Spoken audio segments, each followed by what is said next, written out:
One of the fan questions, the backward drum licks at the opening of Wanted Man. The tom fill into that. Yeah. Well, what that is just me doing a fill from the floor tom up the toms, shoved it clap on it, and we reverse the tape. That's what makes that, it's just a simple playing that fill reversed. Studio trickery or whatever you want to call it. On the new album to showcase your drumming style, all of them. All of them? I think so. Yeah. I mean, I was able to have free reign pretty much on this record. I thought Elvis Basket's producing skills were really good and open-minded. Beau Hill used to really hold me back, and Am1, and just make it. He just, in turn, in doing that, if I went against that and argued the point, then he would, have the other guys be like me against the band. On this, it was pretty much everybody doing what they wanted to do. Interpreting the songs the way that they wanted to interpret them. Mm-hmm. Fucking back itches, dude. So you like him better as a producer than the other ones you've had? I respect what Beau did for this band, but there's a lot of stuff that I don't like that he did, and his approaches. I think, he's definitely got musical talent, and he definitely helped create the sound of Ratt in our recordings. But I like, Elvis's approach better, and there's other producers I've worked with that I like their approach better. I don't like manipulation. I don't like, separatism, and we had a lot of that with him. Again, I'm not disrespecting, I'm just telling you my point of view on it, Mm-hmm. What was a first complete drums to?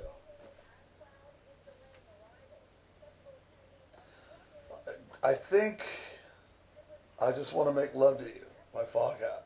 Mm-hmm. That's, I think, the first song I know that's the first song I ever jammed with somebody on. So it was my buddy Harold Hawthorne that lived in my street, and he was a guitar player, and I was a guitar player too. And then I traded my guitar for a buddy of mine's drums, and that's when me and Harold started jamming. And that and Sweet Leaf by Black Sabbath, and what else?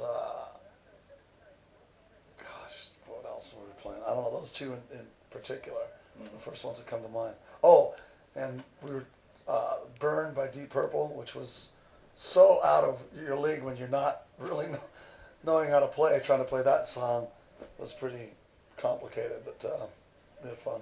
Yeah. Cool. Video Detonator and the album time frame and doing the recordings. Favorite memories, getting the job done, I guess. Wasn't really crazy about our producer, the two producers, which was Arthur Payson was the producer, and Desmond Child was executive producer. And I just didn't really, they had a really New York approach to things, and we were total West Coast guys. Even though I originally hail from the East Coast, but their whole thing, like they just, kept going, saying things like, oh, it's just not Joan Jetty enough. Make it more Joan Jett. I'm like, please do not use Joan Jett or the Ramones as a reference. I don't want to sound like either one of those bands, So these things like that just kind of got on my nerves, But I do like the record, I think Detonator's a great record, Oh, absolutely. And I think, it came out a little late, I think if that record would have come out 6 months earlier, it would have, been a little more successful, I mean, it's platinum and stuff, but, the label was telling us, this record, get ready, it's going to sell 4 million copies and blah, blah, blah. They really thought that, and then within 6 months, Nirvana and Friends started invading, and all of us were like going, where's the unemployment line? So what are your feelings about that, and how to feel about the current music state? I never wanted to break up. As far as a resurgence and business doing good, it's like, if you have good music, people are going to come. It's as simple as that. I mean, you don't see, and I don't know if you will see in the future, but, I mean, I don't ever see a revival of the bands from 2000. I mean, it's like, who? There was a ton of us from the 80s that had multiple platinum records. A lot of us headlined arena tours. I just don't see a lot of that happen. In the 90s, all those bands came and went pretty quick. That's not to say they weren't, I'm not saying they weren't good, but I don't know, man. It's a different vibe, I think that the 80s metal stuff is just more fun to go out and rock to, I don't know. Yeah, absolutely. It's not near as depressing, or and it's I mean, it's nice to have you guys back, because it's bands that can write a whole quality album, as opposed to bands that can write one hit and then the rest of the album is shit. Yeah. What would be like some of your favorite memories from running around with Tommy Lee? You had some wild stories in the book. Oh yeah, in the book there's all kinds of stuff, obviously. I just, Tommy's got a funny golf swing, and I do too. I have a very unorthodox swing, but I can score pretty good, pretty low. Tommy, he's not that great of a golfer, but he enjoys the game. One time we were him and Heather just bought she still lives in the house in North Ranch.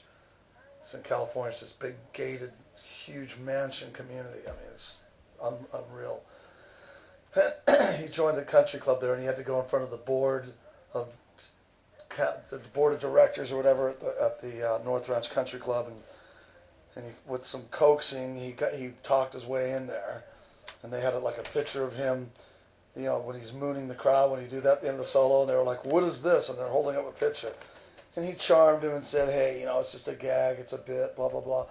So he had his locker next to Frankie Avalon's, and I remember the first day we went out and played his course, and he was all proud of that. It was like, which I thought was pretty cool too, They had this gold-plated or brass plate on the locker. It had his name, and next to it was Frankie Avalon, so I thought that was trippy. But the good memory is him, that day we were playing golf, and he's all over the place on the course all day. And on this one particular hole, he got so pissed on his second shot because the ball just went as far left as you can get it from trying to go straight. It just was like taking an immediate left curve. So he just takes his 3-wood and fucking just goes, "Fuck!" as loud as he could yell it, and just threw the club. It's just all whoosh, whoosh, whoosh, whoosh, whoosh, whoosh. And it went up in this oak tree, this like 600-year-old oak tree, giant oak tree. And it stuck way up in there. And then we're, and he threw the club probably went 75 yards. He threw it so hard and then we're driving. I go, "Dude, do you want to go get your club?" He's all, "Fuck that. No, I don't want that club." Okay, so we're driving on, and we're getting up by the, he's all, "Fuck, dude." He's all, "Turn around." So we went back there, and I have it on videotape. I had my video camera, and I'm videotaping him taking another club, throwing a club up, trying to dislodge the club. Then the second club got caught. I think we ended up, I go, "What are you going to do now, Tom?" I think we left both clubs in the tree. You never got it back. So, I don't know, maybe when the winter winds blew, I don't know. But that was pretty hysterical.